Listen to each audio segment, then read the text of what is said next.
Efa ndresaka n'izay sehatra ny varotra izay isika dia zava-dehibe ny fiverenan'i Madagasikara amin'ny toerana misy azy ao anatin'ny fifanarahana iraisam-pirenena indrindra eo amin'ny sehatra ara-barotra tokony ho jerena akaiky ihany koa ny tombotsoan'ny orinasa Malagasy raha ny fanazavana nentin'ny minisitra sy ny minisitry ny varotra sy ny fanjifana. Zava-dehibe tokoa ny anatin'ny fiverenan'i Madagasikara amin'ny sehatra iraisam-pirenena ny firositsika amin'ireny sehatra iraisam-pirenena indrindra fa eo amin'ny sehatra ny varotra satria Madagasikara dia tsy afaka tokatokana ary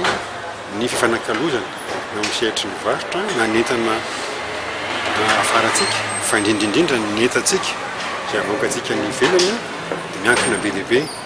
amin'ny fifanarahana iraisam-pirenena. Izay no mahazava-dehibe amintsika ny fifanankalozana amin'ny sehatra iraisam-pirenena toy ny misy etony misy koa ny fifanarahana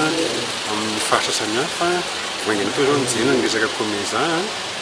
tsy fa tsika dia resaka sadeka tsara ijerevantsika hoe inona no tombotsoa Madagasikara raha antsehatra amin'ireny tsena ireny sika ahoana ny fomba hanatsarana ny entana ahondratsika amin'ireny tsena ireny dia ahoana koa ny fomba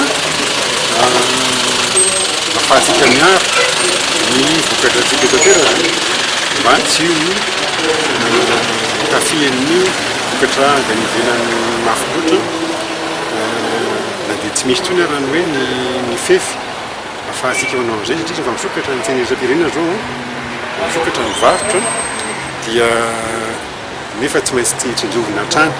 tombotsoan'ny orinasa Malagasy ny mpandraraha Malagasy.